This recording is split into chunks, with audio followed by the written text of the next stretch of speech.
This is TWiT.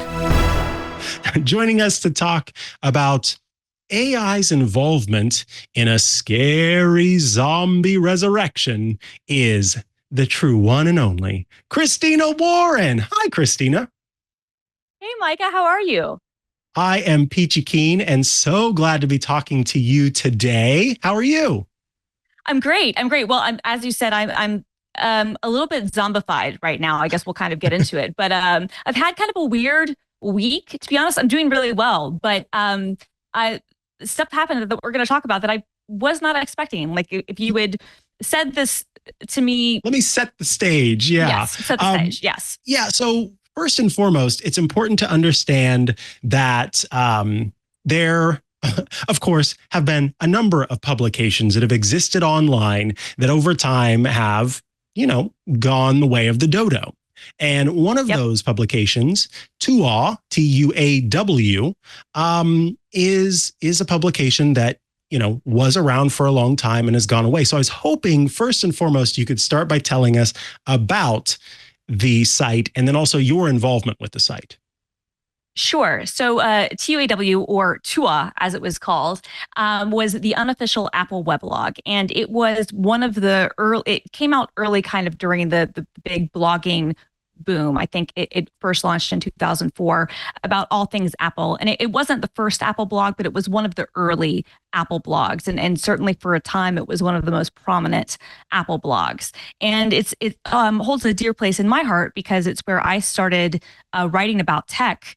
It was one of my first writing gigs. I started writing for the site when I was in college in 2007, and I worked there and I did a number of other sites within the same network until 2009 when I got a job at Mashable. But the site itself has not existed since 2015. It was owned by AOL, who had a number of different owners since then, and AOL shut the site down in 2015, archived the contents on Engadget, and had the domain, but the domain didn't go anywhere. If you went to TUAW.com, it would just redirect you to Engadget, and that's been the case for the last 9 years.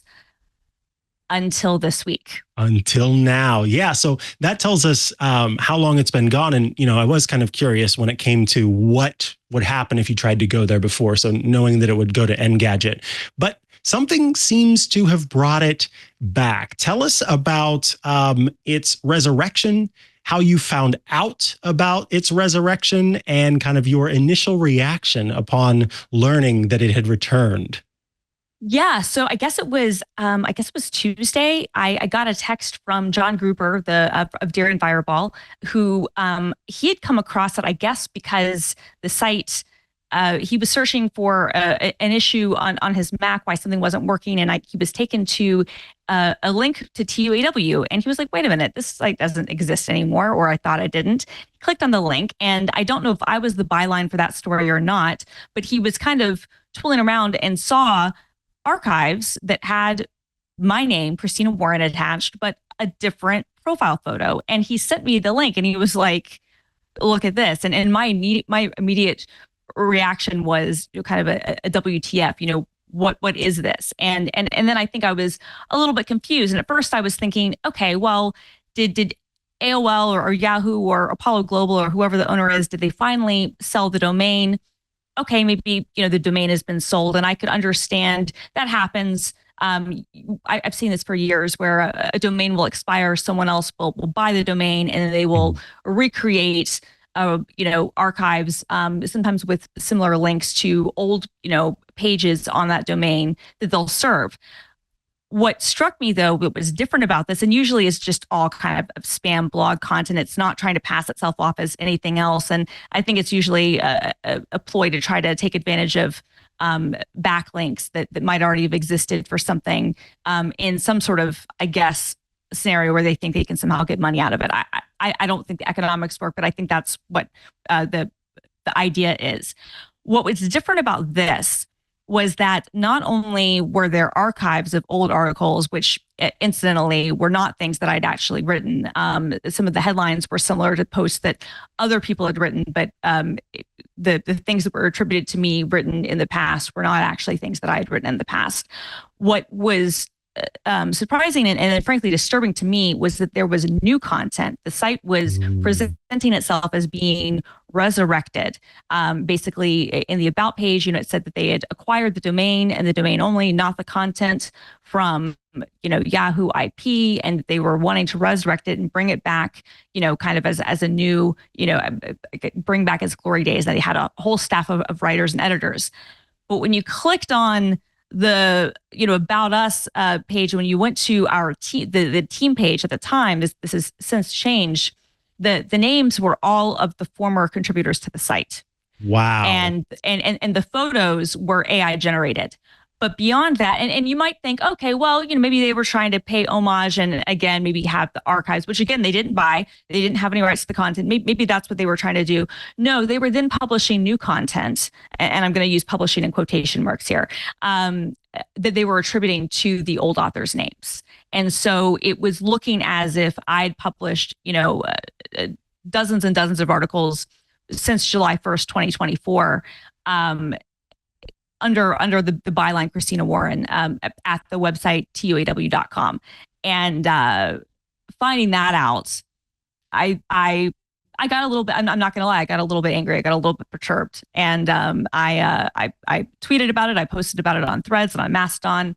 And fortunately, the other people out there cared, and we were able to get some attention to it. But it was a very bizarre and very strange thing to come across.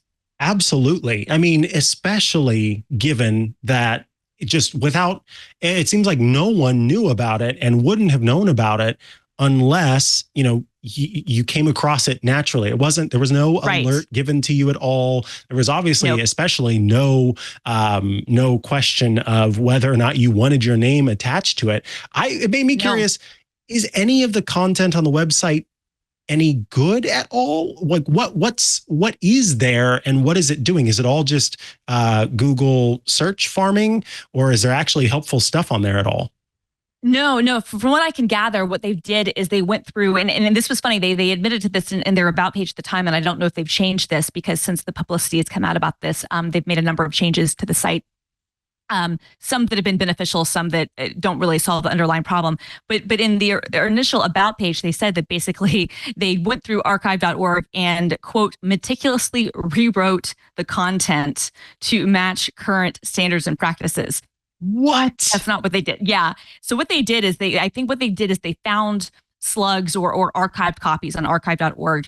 They fed it into some sort of generative AI thing and said, rewrite this, because the Verge had a story where they actually did kind of a comparison between two articles that had the same slug, the same URL structure, maybe slightly modified headlines, sometimes the same. The byline attributed would be different, and then the text would be different. It would be slightly different. It wouldn't be an exact copy, but it would be very close. And some sentences might be the same. But then there are things, because it's generative AI, that just wouldn't be right. So, something that was joking and jocular might be changed in a way that doesn't make sense. If they only, were able to scrape a certain portion, a certain number of characters of a blog, the sentence might just cut up abruptly. So, and now it looks like the net new content, because again, this is a site that was shut down in February of 2015.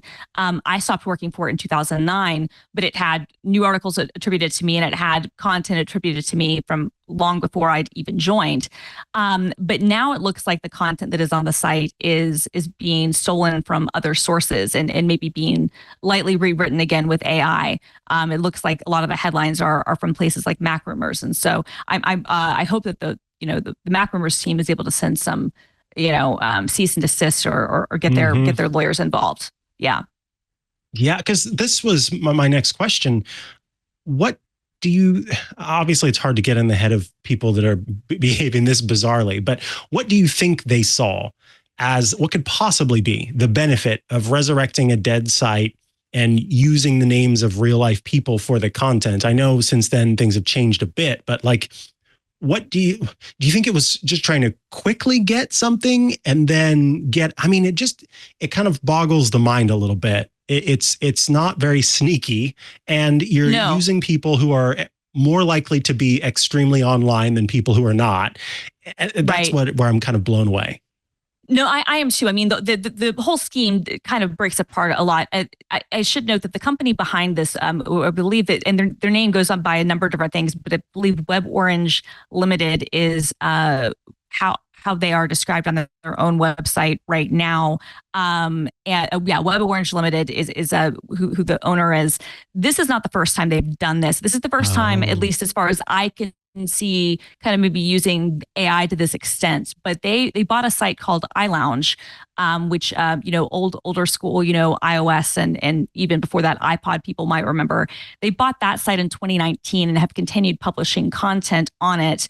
It's unclear if any of the bylines or the people who write for that site are real, if they actually exist, if they're pseudonyms, for people who are from content farms, if it's AI generated. I'm not sure, but the layout of the site is the same that they're using for TUAW, and a lot of the content mix seems similar as well. So it looks like they've done this before. As for what their motivation is, this is what confuses me too, because again, as I said, we've seen over the years, kind of these things that are known as splog farms or spam blogs, where people will buy sites and or acquire them and fill them with lots of spam kind of highly impactful links, and then try to get backlinks to those sites other places.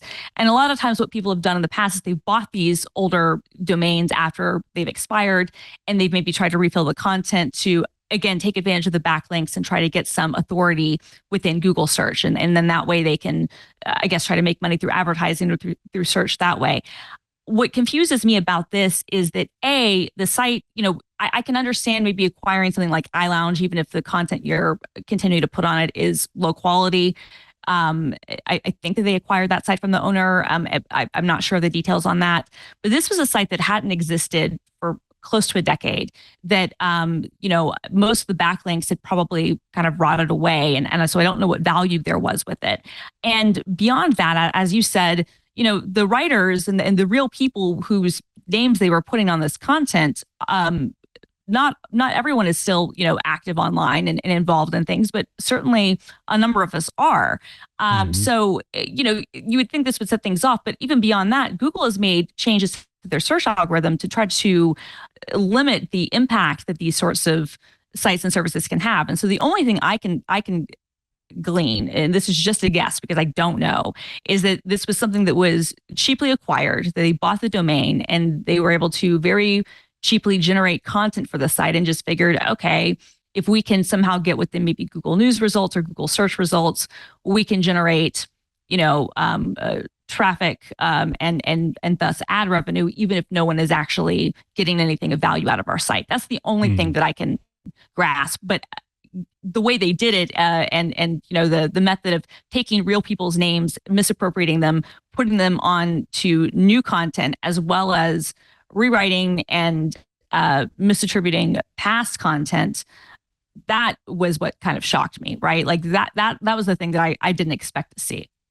Yeah, absolutely. And you have, of course, not only found it through the help of John Gruber in the first place, and then talked about it. It's now been reported across a lot of tech blogs. It's now on Tech News Weekly. Have you seen them do anything to try and mitigate the concerns that are in place? And is there more that can be done in situations like this when it comes to your name and, to some extent, your content being reused in this way? Yeah, so there were a couple of things that I did. The very first thing, before it was even written about by anyone else, and I want to give a thanks to Jason Snell at Six Colors, the team at Apple Insider, Jason Keebler at 404 Media, who did a great story, and Sean Hollister and Jay Peters, who wrote something for The Verge, and also you, as well as John Gruber, for alerting me to all this. But a number of places have written about this story, which was great. And I think that caused some immediate changes. We saw even after the first article, Engadget, Carissa Bell at Engadget also wrote something. She was the first person to write something. But before those articles were even published, I sent a strongly worded email to the one active email it looked like on the site, although there was an email attributed to me. I'm sure they all go to the same place that basically said, remove my name from your website at once. And I said, like, very clearly, I was like, I will get a lawyer involved. And I was serious about that. I don't like to, even throw around fake legal threats. And I hadn't contacted a lawyer at that point because it was, Tuesday afternoon. Right. And I was still trying to figure, and I was trying to figure out what was going on. But I said, remove my name from your site at once. And within, probably half an hour of the Engadget story going up, right as the 404 story was published, they first changed my byline from being Christina Warren to just Christina. And I was like, okay, well, that's a start. That's not good enough. But they'd left the other bylines for the other authors the same. And then pretty quickly, within a few hours, all of the names on the site for the author names had been changed. So the content itself was still there, and in some cases might be infringement, plagiarism, whatever. But at least none of our names were associated with any of this content, and that was my primary concern. Because for me, a lot of people, some people still remember TUAW. Some people might be hearing about it for the first time. For me, for better or worse, and I think for better, I will probably always be associated with the site because it was one of my first writing jobs. I was, becoming more popular. I was starting to build a following on social media at the same time that I was writing for the site. And so there are a lot of people who will associate me with this site. And my concern was, putting the past content and things like that aside, I didn't want anything new coming up and being potentially people getting confused and associating it with me and thinking, oh, I remember Christina Warren used to write for TUAW. Maybe she's doing that again, and thinking that was actually my work product. I didn't want, and I also didn't want for any of my former, colleagues to have any of their search engine results or anything else muddied up with this. And so my primary goal, even beyond any of the infringing content, which is going to be harder to deal with, was just take my name off of it and take everyone else's name off of it. So it seems like the bad publicity went, a long way. And I should make a slight correction. Jason Snell, I think, had a linked post on his blog first. Chris Bell then had an article for Engadget, and then Jason Keepler for 404 Media. And but when it comes to, so they, within a few hours of me first finding out, my byline was removed from the site, and so were that of the other authors. When it comes to the infringing content, that's a little bit more difficult. The past archives are still there, and they still have, now they're attributed to randomized names. It's not the same content that existed before, but if you did click on a backlink for some reason from an old version of the site, it will now resolve, and I'm sure in many cases, and take you to content that is similar but different, right? And not right. Now, what can be done about this? This is the more difficult thing. The company is based, I think, in Hong Kong. Although from what The Verge was looking into, it looks like the person behind the site, who, fun story, he's now trying to remove his identity off of the internet, which, good luck. I think he has some companies based in Dubai, some that are based in Delaware. How to even, send any sort of cease and desist or anything like that, and to get anything done with that, I think would be difficult and probably expensive. And for me, I don't have the time, even putting the money aspect of it aside, like, I just don't have the time to try to worry about taking down, 15-year-old plus content. If my name's not on it anymore, I'm not going to be like, I can't be too bothered about, a headline, a slug being rewritten poorly, using some of my content. Like, do I like it? No. Am I going to pursue trying to get that taken down actively? Probably not. Right. Like, I think we all know how hard it is to get those types of things taken down anyway. And international laws around copyright are very different. And I just don't have the time to do that. But the good news is that at least no one's, real names are being associated with this, AI sludge that is currently on the website. Absolutely. And now more and more people are learning about that site, and I think are being, made aware of the fact that going there is going to get that AI content sludge. Yeah. Don't go there. I'll say that. Don't go there. Don't go there. Don't go there. Christina, Warren, I'm afraid we are out of time, but I want to thank you so much for taking the time to join us today. If people want to stay up with what you're doing and make sure they're heading to the right links, where should they go to do that? Well, you can follow me on all social media. I'm at film_girl. I'm still on Twitter, but I'm also active on Threads and on Mastodon. I'm film_girl at mastodon.social. I'm also Film Girl, one word, on Blue Sky.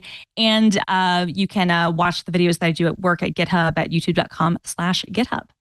Beautiful. Thank you so much. Thank you, Mikah. Thanks so much for watching this little chunk of Tech News Weekly. If you'd like to get the full episode, well, head over to twit.tv/TNW. There you'll find buttons you can click or tap to subscribe to the entire show in audio and video formats. Or just look in the description. We've got links down there as well.